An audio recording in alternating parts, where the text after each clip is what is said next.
Hello everyone, welcome to Tech with Machines. I hope everyone is doing great and enjoying these videos which we are creating on Spark. So let's start with today's topic, which is Spark shared variables.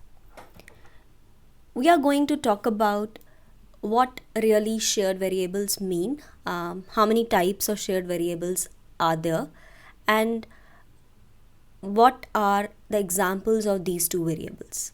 So without any further delay, let's deep dive. So let's start with the introduction of shared variables. Shared variables mean they are shared across multiple tasks or processes running on different nodes in a cluster. They're generally designed to facilitate efficient communication and coordination among different nodes or different tasks running on a cluster. Thereby, they help in improving performance and scalability in distributed computing. If this looks like a bookish definition, don't worry, we'll understand it in a bit with an example. But just a quick brief. Normally, when a function is passed to a Spark operation, such as map or reduce, that's executed on a remote cluster node. It works on separate copies of all the variables used in the function. These variables are copied to each machine, and no updates to the variables on the remote machine are propagated back to the driver program. So, supporting general read-write shared variables across tasks would be inefficient.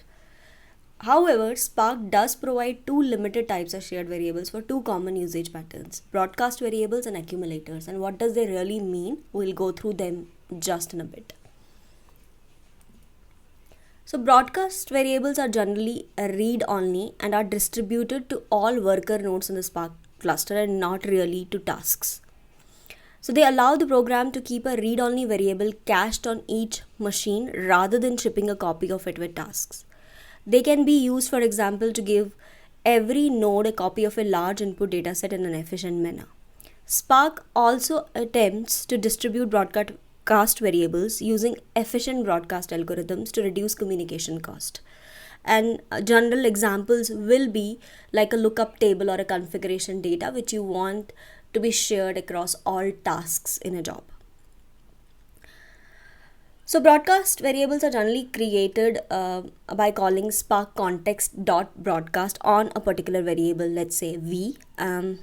We will actually access and create a broadcast variable. How we access and create a broadcast variable we'll go through in one of the examples today.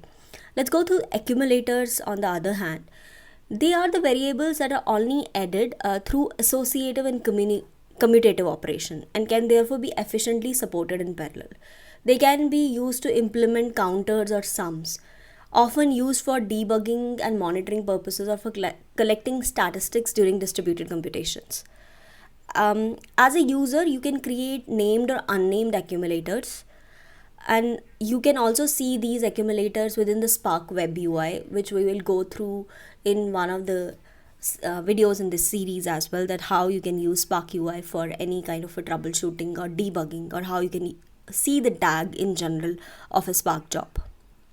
Spark natively supports accumulators and numeric types, and programmers can also add support of new types by using a custom accumulator. So this is all about shared variables and how they are used in the Spark and what is really their importance in Spark. So let's do one simple exercise on broadcast variables.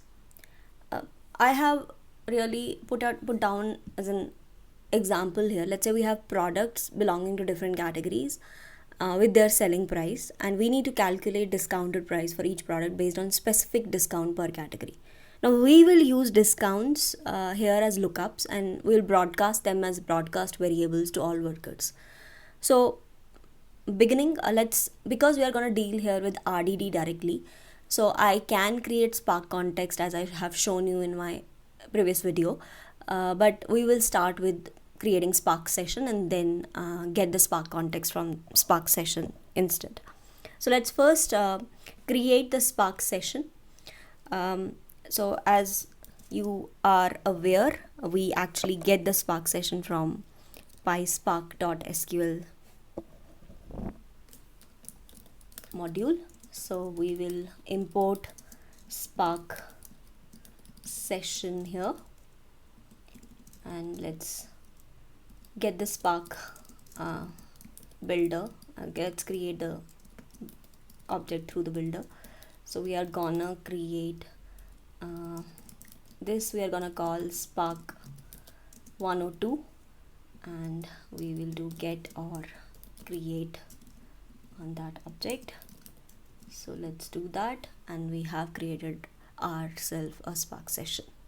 Now we are going to get the Spark context out of that Spark session. So we'll say Spark dot Spark context, and this is going to give us the this is going to give us the Spark context out of the Spark session. Now let's begin with creating a discount dictionary. So define a dictionary which are basically based on product categories. So we'll say discounts, and let's say we have categories like electronics, which might have a discount of, assuming, let's say 1%. And then we have clothing, which has, let's say, discount of 2%. And then we have books, which have, let's say, discount of 15%. So this is one dictionary which we created, and now we are going to broadcast the discount. So as I said earlier, that we actually will use the broadcast function of Spark context and pass the variable discounts to that. So now for broadcast, we'll say, let's rename or refer it as broadcast discounts, and we'll say sc dot broadcast and give it discounts. So this is how we are creating a broadcaster discount. Now we are also gonna create a RDD. So for that, we'll first create a data. Assume that we have a product data. So let's create that as a list of a tuple. So we are gonna have, let's say, product name like laptop, and the category which is belonging to electronics, and the price of that particular product. Let's say it's 1500 USD. I'm just keeping it random numbers. So let's say I have another which is belonging to which is t-shirt. It's belonging to clothing category, and it is like 25 USD. And then I have one from the books category. Let's say it's a Spark introduction, and I have it belonging to books category, and it's of, let's assume, 40 USD. So with this, we are gonna create an RDD. So if you remember, how do we create an RDD from Spark context? We use parallelize method or function. So we will say RDD with the Spark context and use parallelize method and pass the product data to it. Now I have the RDD. So if you remember, we also did to debug string to see what exactly it has created. So we're going to do the same thing just to show you, and you can see that it has created a parallel collection. Now being RDD, we're going to use a transformation on that RDD, and let's use map because we're going to apply a discount function to it. So before we use map transformation on RDD, let's also define the function, right? We can use a function in a transformation. So let's define a function which we are going to call, let's say, apply discount, and you will basically give it the complete item which we have.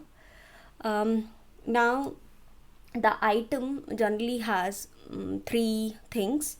Product, it's a tuple, so it has three things. It has product, it has category, and it has price. So let's flatten it out, and then we are gonna actually now look up from the broadcast variable, and we are gonna get the discount per category. Now when you are actually accessing the value from the broadcast, you don't directly use it, you basically do dot value on that. So what we are going to do is we're going to fetch the category discount. So we will say category discount and we will call that broadcast discounts dot value, and because it's a dictionary, so we are gonna give it a category as a lookup key, and if it's not there, then we will say it's 0. And finally we will create the discount price, which will be discounted price, which will be really if price minus star 1 minus the category discount, correct? And this will give us the discounted price, and then we will actually return a tuple, but this time we will return it with product category and discounted price. So that's gonna be our new tuple which is gonna get created. Now we have created this function, so let's now apply this function using the map transformation. So this is gonna give us a new RDD which will be discounted products RDD, and it is gonna be applied on the initial RDD. We are gonna call the apply discount on that. So this gave us the discounted prices RDD. So let's collect them and we can then print them. So let's say discounted products RDD dot collect. Once you do that, it's gonna collect it, and this is showing you now the discounted price. So this is how without really passing that particular variable to each task, we basically used it by broadcasting it. So that's how you really use a broadcast variable. So it's pretty straightforward how you define it and how you use it. Generally for the lookup, I just gave an example with a random RDD, but its usage is more efficient when it comes to large data sets. Let's begin with accumulators example. As we told that accumulators are generally to accumulate counters or stores. They are mostly for additive or commutative operations, associative or commutative operations. So we will begin with again creating a Spark session and getting a Spark context and initializing an accumulator. Generally an accumulator is initialized with 0 as a starting value. So let's see how we can create an accumulator using Spark context. What we will do is we will first create a Spark session. So again, I'm gonna write the same steps which I did in the previous one. I called it out spark102_1. So from pyspark.sql import Spark session, or you can do simply from pyspark import Spark context, right? So let's create Spark session in the way we created earlier. We are gonna call it again, we are gonna call it Spark 102 because it's day 2, and we are gonna just get or create. Okay, sorry. We are, even though how many times you create some always syntax problem. So now let's get the Spark context. So you are gonna get the Spark context out of it, and finally let's create an accumulator. The way we created broadcast was spark context or broadcast. In a similar way, we can create an accumulator. In broadcast, we actually passed a variable and defined a variable with values and passed it. In accumulator, generally the initial value is 0. So what we are going to do is we are going to create accumulator sc dot accumulator. You can create custom accumulators also, and they are on the official documentation on Spark. If you want to go through that, we are going to go through very simple example of accumulator here. So now if I just try to print it, you will see that sorry, misspelling. So if I do this and I actually try to really print it, you will see that it is saying that it's starting with ID 0 and value 0. Now let's create a random RDD and try to really sum up the values of that RDD. So let's say we are gonna do 1 2 3 4. So if you sum this up, it is gonna come out as 10. So what we are gonna do is we're gonna sum them up. So what we'll do is lambda x, we'll use the loop, and actually do, you can you can't directly actually access its variable until the process or operation finishes. So this is how it's gonna really add them. And then finally, if I want to see that what really did with that, I can just do accum dot value, and this is going to print the sum of that array, right? So this is what we can do with accumulators. And generally, if you want to really create your own type, so you can basically subclass accumulator param. It has two methods: 0 for providing a 0 value for your data type for your accumulator, and add in place for adding the values together, two values together. Okay.